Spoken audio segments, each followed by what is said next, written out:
Hey Daniel, how you doing? Good, Pat. How are you? Doing well. What's your reaction to the news that Judge is staying for another year? Yeah, I mean, I think our job as players is to come to work, and there's no secret. We know we've got to play better. We know, this team certainly expected to win more games, and there's a lot of work to be done. So that's our focus. That's my focus going into the off season. Was there any kind of uncertainty this morning, waking up, walking in, wondering if you were going to get different kind of news on your coach?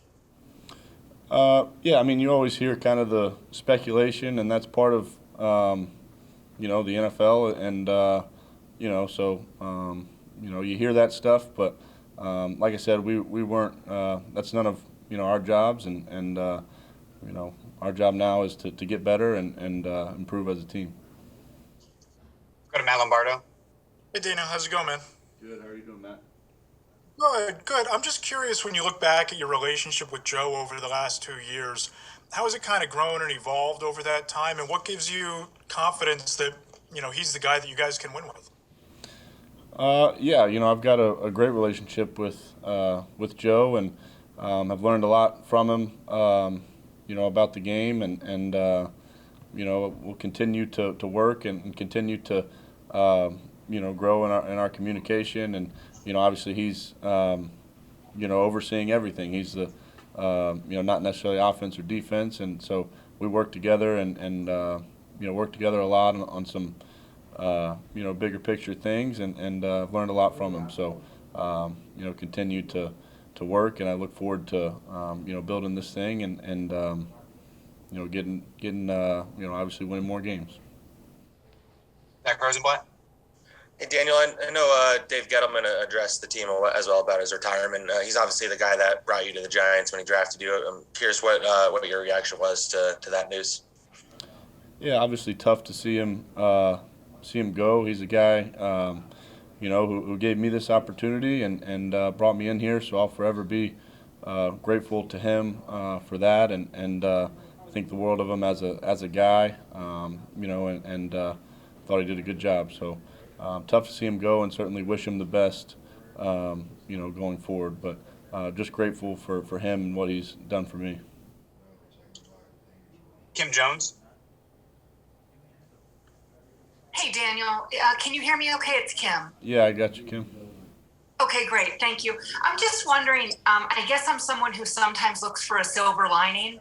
And I just wonder, while it certainly is a shame that you were injured for so much of this season, did standing and watching help you grow at all as a quarterback, as someone who could observe an offense that frankly didn't do very well without you, but did it provide you any lessons that could be helpful going forward? I think it gives you a different perspective. Standing. I think it's certainly not as helpful as playing. I think you're going to learn the most on the field playing. In the game. So that's obviously you never want to be on the sideline watching, and that's a tough spot to be in. So you see a different perspective, but I'm not sure.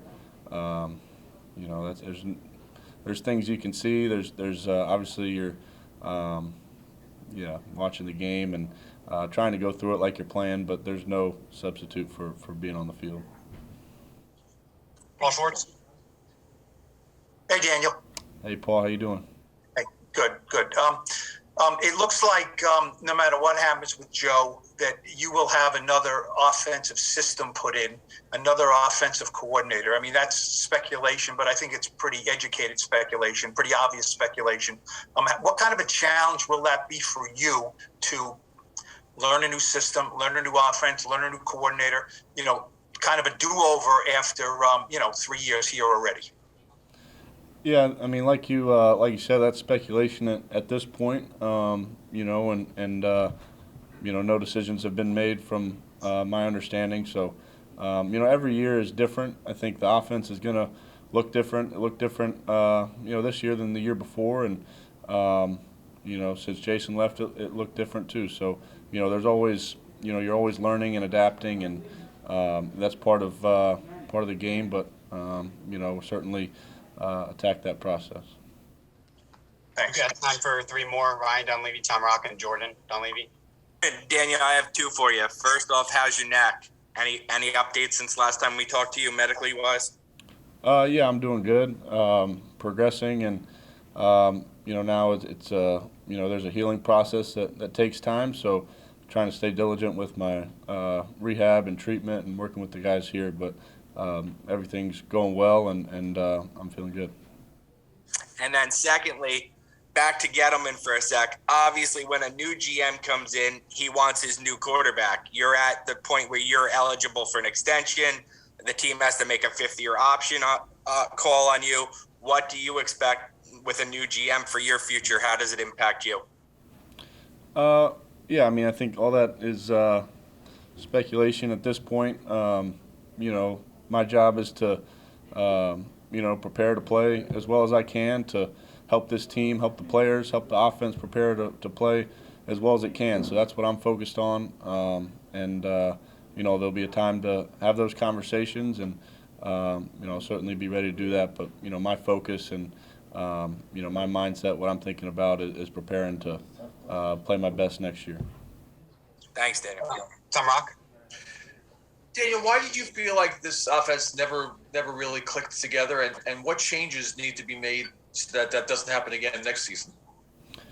Yeah, I mean, I think when you look at the situation, obviously no one expected it to turn out like it did. I think when you look at what went wrong, I think you have to be smart in how you characterize it. It's never one thing or it's a you got to look at the picture as a whole and what's going on. So that's what we'll do. I think going into this off season, I certainly take a lot of responsibility in it, and I think each of our guys should and take understand what they need to do and their roles to improve as an offense. I'm certainly going to do that. And like I said, I take a lot of responsibility in where we are and how we perform. So, as a group, as individuals as well, we have to, analyze that, understand it, study it, and then,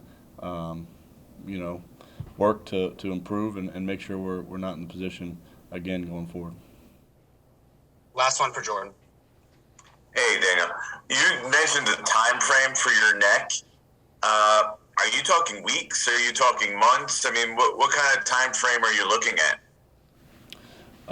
Yeah, well, there's no contact for me until August, so I can do everything from a lifting and throwing, running standpoint. I'm not limited in those areas, but there's a process. I think it's weeks, but it's really irrelevant at this point because I don't expect to be doing any contact.